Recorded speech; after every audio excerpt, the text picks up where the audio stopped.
Welcome to Inside New Albany Football with Coach Cody Stubblefield. I'm Jody Walls. I'm Brady Brock. We're with GumTree Mortgage here in New Albany over on Starling Avenue.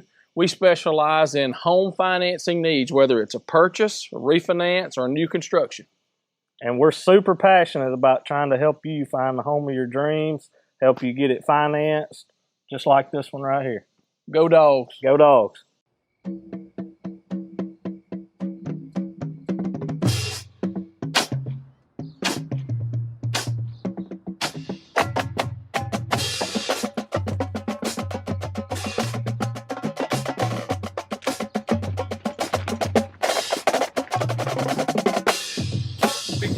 You come out flat, you're going to have to get around to make up in a game. If you come out and hit them in the mouth on the first play, we're going to be fine. All right, we're going to do something a little bit different this year. Last year, Tallahatchie Nutrition sponsored us for our Player of the Week. This year, they're going to continue to do that, but it's going to be a part of our coaches show. This week's Player of the Week was DJ Robinson. DJ had 4 tackles, one of them a huge tackle where he picked up the ball, scooped and scored it for a touchdown. Also had 2 offensive touchdowns. Huge part of that first quarter. But your Tallahatchie Nutrition Player of the Week is DJ Robinson. Tallahatchie Nutrition does a tremendous job supporting us. They did it last year, like I said, Drew Horn, those guys over there. We greatly appreciate what y'all do for us. Thank you. And DJ, something else. Last year we just did a T-shirt for the Player of the Week. This year, at the end of the season, everybody that won the award of Player of the Week, we're going to get you all together for a steak dinner. Does that sound good? That sounds nice. All right. You like to eat? Good deal. Yeah. Okay. Thanks, Tallahatchie Nutrition. Thanks, Sir. Drew. Absolutely. And go Bulldogs. Congratulations. Thank you. I'd like to welcome you to Inside New Albany Football with Coach Cody Stubblefield. Hey, I'm Paul Henry, and we would like to welcome Mr. David Goo to the show, brought to you by GumTree Mortgage, Brady Brock, Jody Walls. They do a tremendous job supporting us. Pam Brown, State Farm, also came on board this year. Both those supporters do a great job for us. I'm excited about David Goo being here. You know, long-time WNAU radio guy for us. Now we get to see his pretty face. Really excited about David Goo being with us. Excited to be here with you guys. Yes, sir. Well, Coach, we really couldn't have gotten off to a better start for the football season the other night, right? Absolutely. You know, I mean, anytime you get a defensive touchdown, onside kick, score an offensive touchdown on the first play, that's a pretty electric start. You can't ask for much more there. So we were really excited about that. And, you know, had a lot of conversation about keeping our foot on the gas. Did that throughout the whole first quarter. You know, anytime you ask a coach if you can jump up to a 31-0 start, they're going to take that every time. So a fantastic start. A lot of our players did an excellent job, and you know, everything kind of clicked our way. Yes, sir. DJ Robinson just out of the gate was amazing. Had the 3 touchdowns early in the game, so you got to be proud of DJ. Yeah, DJ's a guy, you know, he's moved him around. He's playing outside linebacker. He's playing safety some. You saw him do the most at outside linebacker spot, just so fast off the edge. You know, that the play that he scored a touchdown, he just got back there before the quarterback really had a grasp on the ball, was able to hit him, and then obviously scoop it and score for a big touchdown. So DJ's not only his strength, but his speed, his quickness makes for an electric player. Then on offense, a play broke down, scrambled a little bit. What should have been a wheel route, he kind of stayed out in the flats a little bit longer. Braden found him, hit him, and a big run. So DJ had a heck of a game for us for sure. Well, I know that the previous week when we were doing our lead into the season, you know, we were talking about DJ and how, you know, kind of he's one of those guys that if he gets the ball, he's a threat, right? And we definitely want to get him the ball. Absolutely. You know, On both sides of the ball, defense as well as offense. And like I say, I watched some replay on the pass from Braden on the touchdown pass, and Braden kind of directed him a little bit on where he needed to be on the field, and then laid the ball right at his hand, untouched. And that particular play, he's actually supposed to run a wheel up the sideline, so he should have been further along. It kind of worked out because 44, the outside linebacker, kind of hung with him and then lost him, and Braden dumped it over the top, and then he did a great job after the catch just getting down the sideline. So it's very similar play later that he scored on the second touchdown. It was a bubble this time, so he was right, got the ball to him quick, did a great job on the edge blocking. I think it was Caleb Shumpert and Jeb Bolin, and he skirted up the sideline and scored a second touchdown as well. I'll tell you what, our defense, man, they came to play. I mean, from the opening kickoff, you know, they were kind of setting the tone. They were mashing them up front. Yeah, really excited about our defense. You know, I think it all starts up front. Jaden Hicks, Emmanuel Tucker, Jackson Howard, those 3 starters. They do a tremendous job.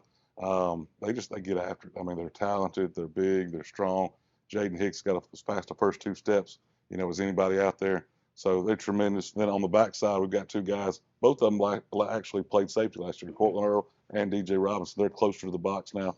playing that outside linebacker spot. Zion Robinson, you saw there as well. So those guys did a good job for us. Then inside linebacker, we had Parker Skinner. Parker last year, due to injury, got a lot of reps, got a lot of experience last year, is doing the same thing this year. Drew was there for the first part of the game, had an injury, and Zion Robinson bumped to the inside and played the rest of the game at that inside position. Looked like you were able to do some platooning as far as your defensive line as well. There were the 3 other guys that were coming in. I want to say 33, 44, and 54. Yeah. So, right there, you're talking about Wade. You're talking about a guy named Jaden Foster, who's a freshman, number 54. Right. So we do have options there and can keep those guys, fresh and get some other guys in the game, though. So do a good job, Coach Sean Sanks, coaching those D linemen, does a tremendous job. Those guys getting after it, making the right reads, and then flying around. Well, it kind of threw your curveball there when you started having to mix and match. When you have injuries, that's something you have to do. People got to be ready to step up and play different roles, right? Well, and we did some different things. Basically when Drew got out, they kind of found a weakness inside interior. They started running right at us in the box. Zion Robinson's a phenomenal player. Hasn't had a lot of experience at inside linebacker. Hasn't practiced it all that much. So that led to an issue there. I know this week he's going out there practicing it a lot and going to be a lot better at it this time, a lot more prepared. So they did find a weakness there. I think, with them running right at us, they did some things inside, wrapping the guard, pulling him inside, inserting him. But they did a good job. Now that back, he's a phenomenal running back. When he got going, he was hard to bring down. Fortunately, at the first of the game, we never really let him get going. But once he did, he had some success. Quarterback was a really good runner too. I think that's a really good South Tiller team. I don't want to take anything away from those guys. They're gonna play really hard. They're in a very, very tough division. Yeah, they had about 3 or 4 guys that really stood out as the game progressed. I know it was hot out there, and they were able to kind of get in motion, kind of going late in the game. As far as total statistics, I showed New Albany with 106 yards rushing, South Tiller with 173 yards rushing. Passing wise, the Bulldogs with 158 yards passing, South Tiller with 149 yard passing. So total offense for New Albany 264 yards, and for South Tiller 322 yards. Yeah. That's a little bit lower than we'd like to have offensively. I know Keelan Simpson had a good game, had around 130 yards rushing, just shy of that, I believe. Keelan popped a big run on an inside trap play. Also later in the game, he put the game away by getting several first downs in a row. Keelan's a guy, he's a bruiser for us. He's going to continue to get a lot of the load carrying the football, and we expect him to have a really, really good year. Up front, offensive line, you watch the film, we were 1 block away so many times. I think that was kind of the story of the game. Everything clicked that first quarter. It wasn't that we just played bad the second half and whatnot. We were a block or a play or a bounce away from things being big the second half as well. Go ahead. Well, I felt like we had momentum there, and we after Keelan popped that big run, and I think we turned the ball over down there on short yardage right there on the goal line, pretty close. And turnovers, are a problem anytime. We fumbled the ball on a J screen pass to Caleb Shumpert. They turned the ball over right there. They got the ball, or we turned the ball over. They scored, produced points off of it. Later in the game, we're driving, and had a chance to stick it in the end zone. And we fumbled down there near there in the red zone. So turnovers definitely changed the game up, So those are 2 things that one of them turned over when they got points off of it. The other one turned over when we should have gotten points off of it. Yeah, I was kind of disappointed we didn't get points right before halftime. I know we were getting the ball the second half, so it's always good to put points on the board right there before half. Yeah. Unfortunately, had a fumble on that as well. Well, and we do that specifically. Anytime we get it, there's different mentalities, there's different schemes, but we typically would defer and try to get the ball second. That way we can play the clock game and get a 2-possession swing right there, ending the first half and then going into the second half. I'll tell you what was a huge play when Shaw, I think it was Shaw that hawked that guy down, that broke that thing loose, and then ultimately saved the win for us there. Yeah, in the first quarter he had a big catch over the middle, made some guys miss, and had a long touchdown run. So that was Shaw being Shaw. He's dynamic. We got to get the ball to him more. And a great hustle play late in the game, made a play at the ball. I thought he was going to pick it, ended up not picking it. That guy bounced off of him, ran for a long play, and he didn't stop. A lot of people would. He kept running, tackling him on, I believe, about the 2-yard line, and then they fumbled 2 plays in a row. And the second time we got the ball back.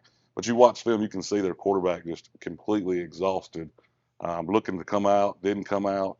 First one was a bad snap, didn't handle it. The second one, I think just sheer exhaustion led him to bobble the ball, fumble it, and we were able to get on it. So I was just kind of a testament to that game. It was obviously hot. Those guys, did a good job battling through adversity on both sides of the ball as far as the heat was concerned.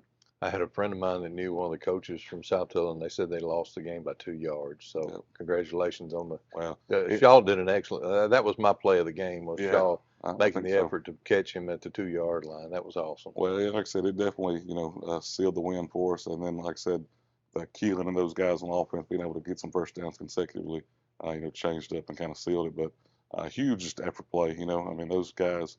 That's kind of a testament to them. That's what I talked to them about after the game. You don't ever quit, and he didn't quit that way, and that changed the game. They were certainly pounding it and had a big play. 2 plays later, it's our ball, and we're going the other way. So huge swing right there. Well, it was kind of like one of those games you just had to grind it out, right? You grit your teeth and grind it out. Well, and I tell those kids also, there's things we need to do better, things we're going to learn from. But we beat a 6A football team. Got up on them early, found a way to win the game. That's a huge win for New Albany, so we're awfully excited about it. Well, you're playing a huge school in South Hill, right? They probably got 1,000 to 1,200 students, where we're sitting about 500 or 600 students at our high school. And there's depth. There's a lot of different things that go into that. But anytime you can get a win, against a much larger school, it's a big win for our program. Absolutely, big win for sure. So. Well, we're going to take it to a break here, and we'll be right back with you with Inside New Albany Football with Coach Cody Stubblefield. It's finally game time. The smell of the fresh cut grass, the sound of the drums as the band gets ready to perform, and of course the roar of the crowd as our hometown New Albany Bulldogs enter the field. Jody Walls and Brady Brock with GumTree Mortgage here in New Albany remember those days and agree they were some of the best. They also want your mortgage experience to be the best as well. They pride themselves on excellent customer service and establishing a personal connection with their clients. They also have the knowledge and programs to fit your mortgage needs. So whether you're building, buying, or refinancing your current home, they want to help. Call them and set up an appointment today.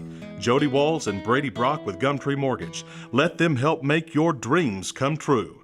Go Dogs!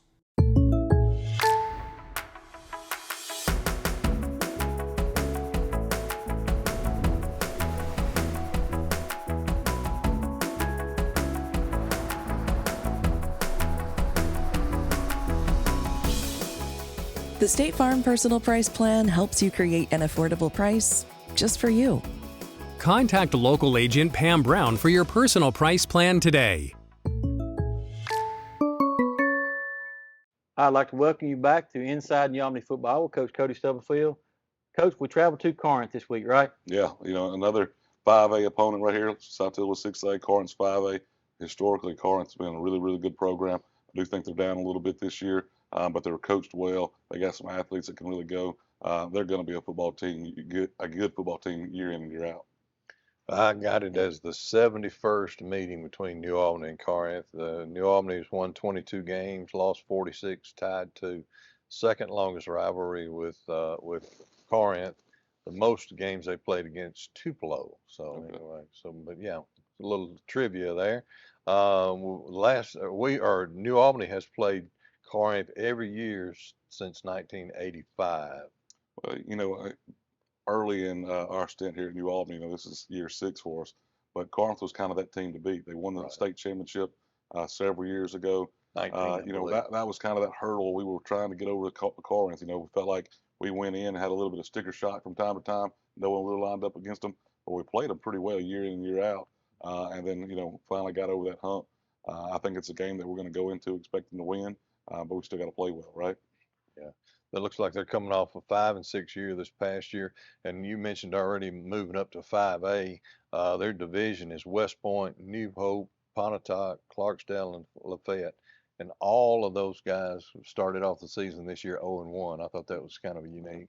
Yeah, I must say a lot of those will turn that around pretty quick. That's a lot of really good teams. Kind of was the same thing with South Hill, playing a really, really tough conference, really tough division. But yeah, Corinth's a good team. Coach Dye, like I said, is going to coach those guys up, coach them well. Year in and year out, they're just a really good program. Well, tell us a little bit about what are we going to see from Corinth this week? So offensively, they're going to be similar to us. You're going to see them in spread. In years past, when they were really, really good, they did a lot of wing T stuff, but then they would go spread and let that DT Sheffield run around. So they're going to stay in spread. They've got a mobile quarterback, so you'll see him in 2-2 or 3-1, and then they'll also put an H-back in and have him off the ball, and they'll run counter, power, do some different things with him leading up in the hole. But a guy that, they don't throw the ball extremely well. Not to say they can't air it out a little bit, but he wants to run the ball. So that running back is a guy that, if you give him some space, not the bruiser that Saltillo had, but a guy that's fast enough that if he gets space can take it to the house. So we want to bottle him up and make sure, we keep him contained as well. Okay, tell our fans out there, what number will he be? What's the number to watch for them? Well, the quarterback's number 7. I think the running back for the most part is number 8. But just talented guys that get after it.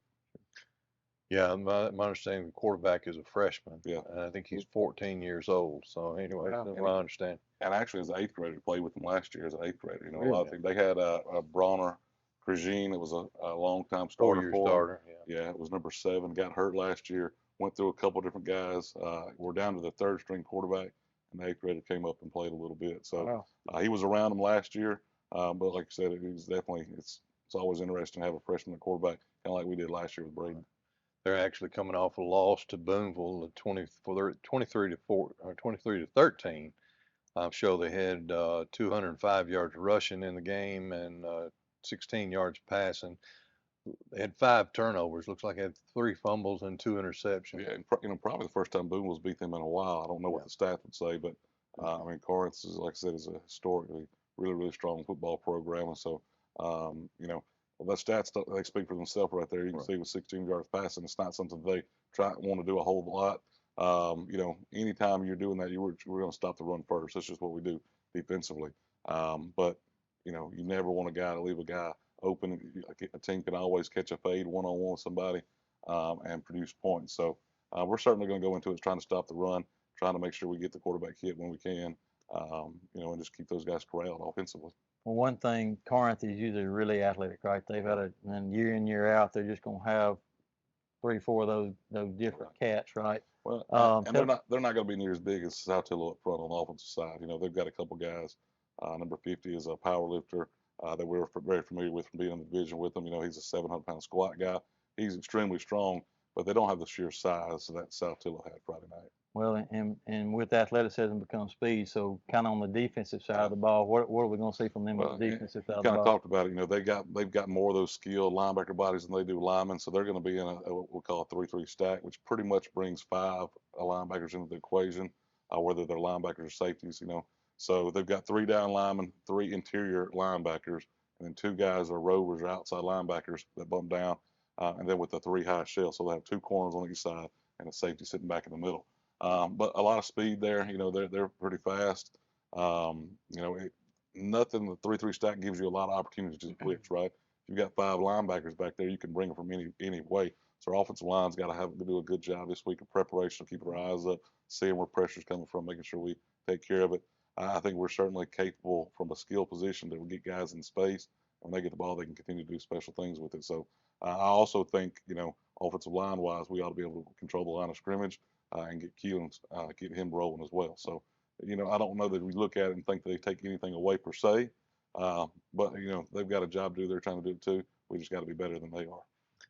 I showed the defense for Corinth forced 3 fumbles and had an interception for a touchdown this past week. A lot of that goes back to that speed. They have a lot of speed on there with those linebackers and DBs, more so than they have got big guys, so those guys can roam around effectively.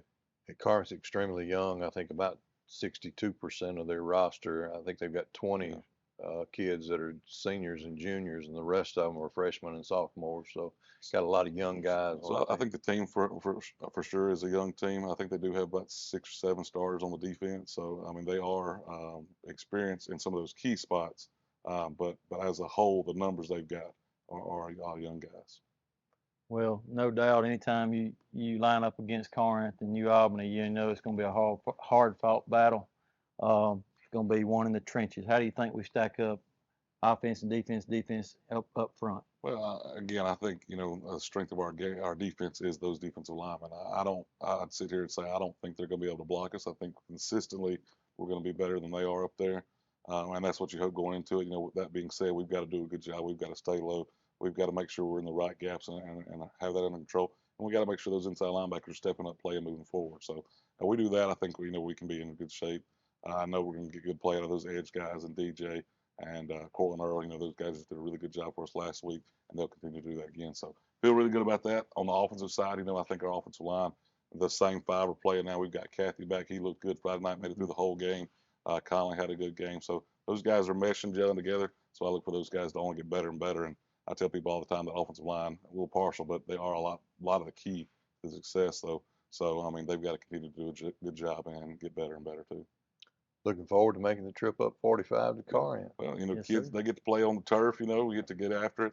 You're not going to get the uniforms dirty, whatnot, but, you know, it's a big game for us. You know, we look at our non-division, it's one that, you know, you won't need to try to win right there.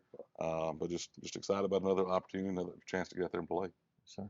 Well, look, on behalf of Mr. David Good and myself, Paul Henry, thank you for tuning in today for Inside New Albany Football with Coach Cody Stubblefield, brought to us by GumTree Mortgage, Jody Walsh, Brady Brock, and then State Farm, Pam Brown State Farm. I appreciate those guys and ladies so much for supporting us. Yeah. Thank you, and go Dogs. Here at Pam Brown State Farm, we are so excited to sponsor Inside New Albany Football with Coach Cody Stubblefield. We have served New Albany for a quarter of a century, and we are so proud to continue to serve this wonderful community far into the future. We look forward to a fantastic season for Coach Stubblefield and the Bulldogs. Good luck, and go Dogs!